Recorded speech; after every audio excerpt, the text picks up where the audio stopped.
नमस्कार दोस्तों, जय माता दी। एसजे ज्योतिष में आप सभी का स्वागत है। दोस्तों, आज का यह वीडियो मिथुन राशि के लिए बेहद महत्वपूर्ण है। 2023 का नव वर्ष आ रहा है और इसी आने वाले नए साल के बारे में आज हम बात करने वाले हैं। 6 महत्वपूर्ण बातों के ऊपर साल 2023 में कौन सी बड़ी बातें रहेंगी जो कि इस साल में आपको देखने को मिलेंगे और इसका क्या प्रभाव आपकी राशि पर, मिथुन राशि पर देखने को मिलेगा। वर्ष 2023 में शनि देव 17 जनवरी को मकर राशि से निकलकर कुंभ राशि में प्रवेश करेंगी। आपकी शनि की ठैया समाप्त हो जाएगी, सबसे महत्वपूर्ण पहली बात। उसके बाद 21 अप्रैल को देव गुरु बृहस्पति मीन राशि से निकलकर मेष राशि में गोचर करेंगे और 30 अक्टूबर को राहु देव मेष राशि से निकलकर मीन राशि में प्रवेश करेंगे। अब जानते हैं 6 महत्वपूर्ण बातें कौन सी है।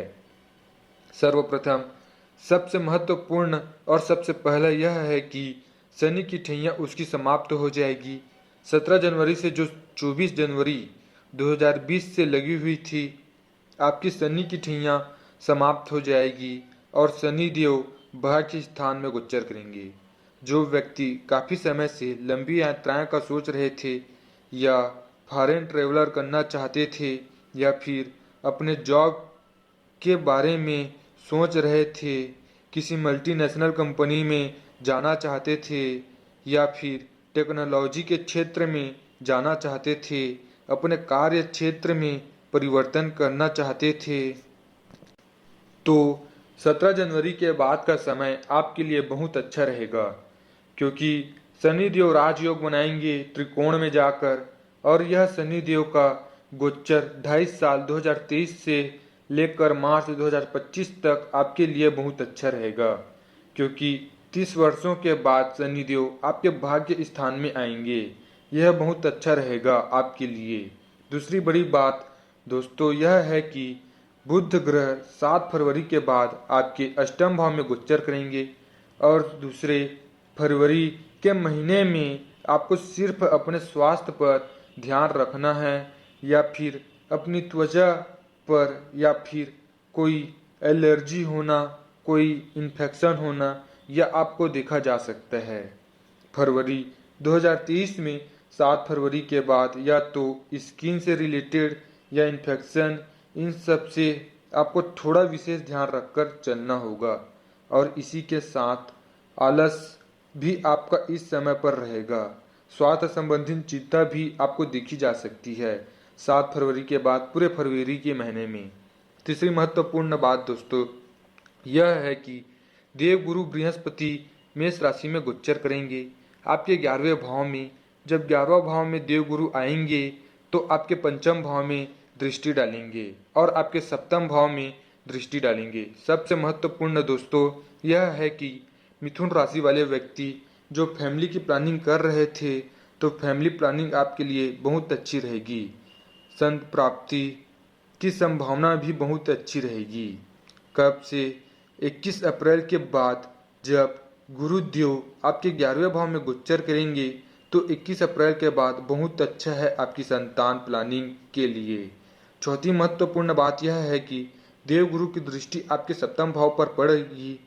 जब सप्तम भाव पर पड़ेगी तो 21 अप्रैल से लेकर नवंबर के बीच में विवाह होने की संभावना भी बहुत अच्छी है, या अगर विवाह नहीं है तो विवाह की बात फाइनल हो सकती है या फिर आपका रिश्ता फाइनल हो सकता है 21 अप्रैल से नवंबर के बीच में, क्योंकि देव गुरु बृहस्पति जब भी सप्तम भाव में दृष्टि डालते हैं तो विवाह होने के योग अच्छे होते हैं।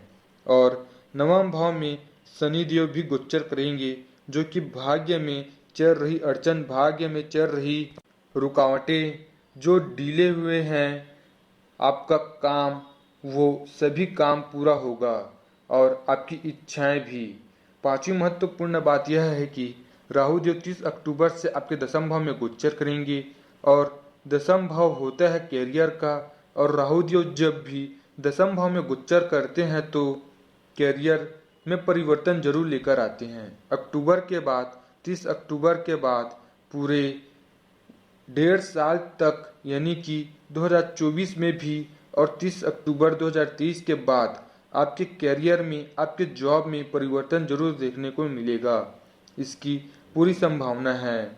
या तो कोई सकारात्मक बदलाव आ सकता है या तो कोई बिजनेस शुरू कर सकते हैं, लेकिन कुल मिलाकर आपके करियर में चेंज जरूर आएगा 30 अक्टूबर के बाद और 2024 में भी आ सकता है।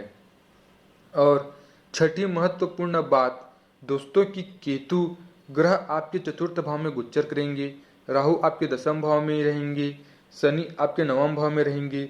दोस्तों 30 अक्टूबर के बाद आपकी माता जी को पैरों में तकलीफ होना या फिर कुछ थकान होना या स्वाइन पेन में समस्या होना, हड्डियों में कुछ समस्या होना, ऐसा कुछ थोड़ा बहुत देखा जा सकता है।